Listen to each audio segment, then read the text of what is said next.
Uh, 2 Corinthians chapter 10 and verse 5, it says, casting down imaginations and every high thing that exalts itself against the knowledge of God, and bringing into captivity every thought to the obedience of Christ.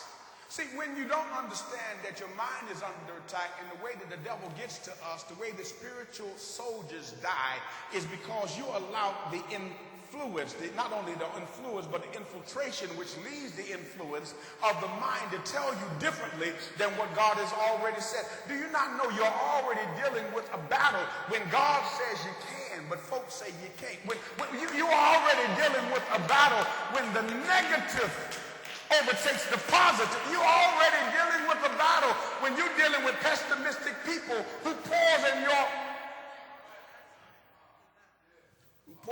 peace. Because I want to believe that when he's telling us to protect the mind, he's saying it because the mind he's talking about is not the empty mind we commonly refer to when we say a person's mind is empty. But the mind has assets. Somebody tell somebody, say, hope is the asset of the mind. Hope, H-O-P-E, is an asset of the mind. Now watch it. I got to do a little Bible study before I go preaching, okay? But watch this. I dealt with faith last week because he was talking about the Therios Pistis, which was the shield of faith. So we went to Hebrews 11 and verse number 1. Y'all remember? He says, in Hebrews 11 verse 1, he says, now faith is the substance of things hoped for, the evidence of things not seen. We dealt with faith, but it says faith gives birth to hope. Faith is the substance of things hopeful. And I start looking at it. If faith is the understanding of how God operates, hope must be the confidence that gives, watch this, expectation for what you know God's going to do, even if he takes his time doing it. I wish I had some help right. See, every now and then it's your confidence in spite of the circumstance. It's your expectation and anticipation in spite of what you see that makes you celebrate while folk think you ought to be crying, because you know that hope has been given you the power to look forward beyond the present pain, because faith gives birth to hope, and hope is the confidence and anticipation that something better is on its way. Okay, I'm going somewhere. See, now why do I need to say this? Because the sad reality is that there are a lot of church folk, saints, who suffer from attacks of the mind. What are you talking about, Reverend? I'm glad you asked. Isaiah chapter 61 and verse 3 says this. I need you to follow me. To appoint unto them that mourn in Zion, to give unto them beauty for ashes, the oil of joy for mourning, the garment of praise for the spirit of heaviness, that they might be called trees of righteousness, the planting of the Lord, that he might be glorified. Can I wrestle that a little bit? Because what he's arguing here in 61st chapter of Isaiah is that when we come in, we need to make some exchanges.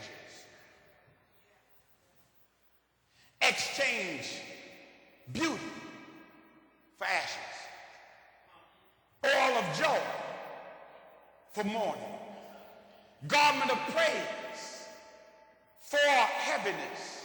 But now when he uses this term heaviness, I believe he's dealing with a spiritual issue, because he doesn't just call it heaviness, he calls it the spirit of heaviness. Let me tell you where I'm going. Because we got what we classify or call depression. And don't have me to believe that depression only happens to folk outside the church.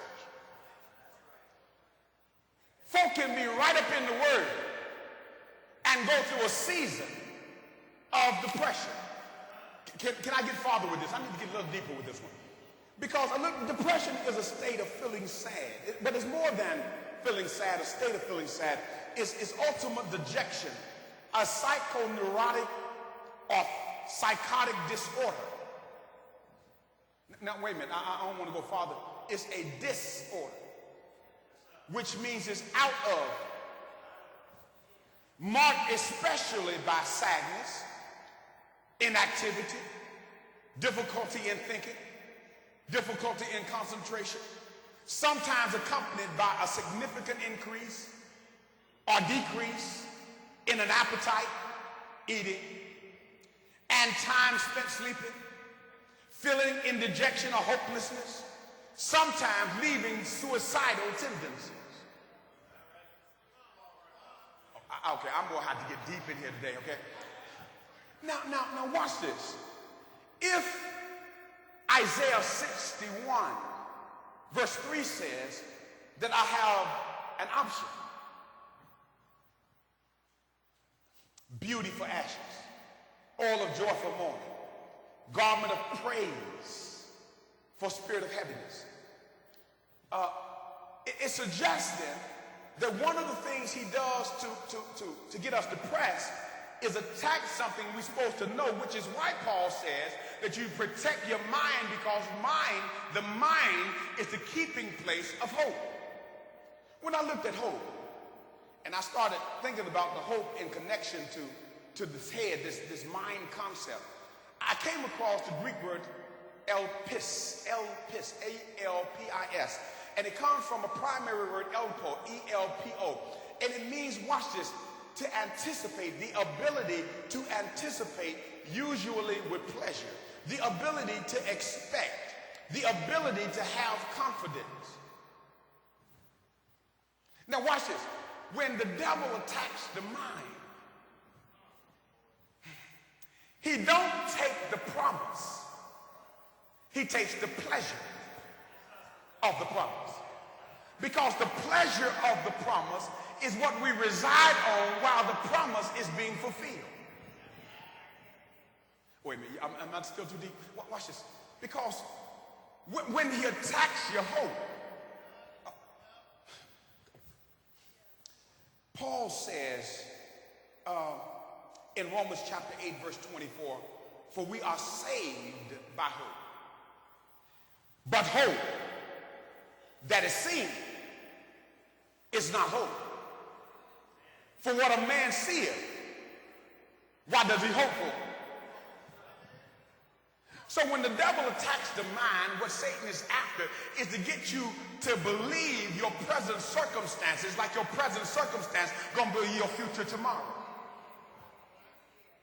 And when your hope is gone, when your hope has been robbed, when your hope is no longer there, what happens is you become victim of the present circumstance, not being strengthened with an anticipation or an expectation that something better is yet to come. My mind, when I caught this, I went to a commercial that was probably lifelong. And some of us remember that there used to be a particular catch-up company that for the commercial would turn up an empty, a bottle that's open and just let it hang there. Because most of us get frustrated in waiting. Oh, you might as well say amen. We get frustrated in process. We got a bottle that's upside down with some stuff in the bottle we want on the plate, and we tend to get upset. But what they use as a marketing scheme, it says it's worth it. In other words, they built up the anticipation since they couldn't make the ketchup come out any quicker. If they say it's worth waiting on. Oh, I'm going to preach here this morning. Because see, some of you need to understand, especially those my single sisters and single brothers, that you don't let nobody push you. You tell them, I'm worth. You ought to let them know. No. See, you can wait on this because it's well worth the wait. I can't turn it over quick because I'm not that kind of woman. I can't get down with you like that. But if you wait on me, I'm worth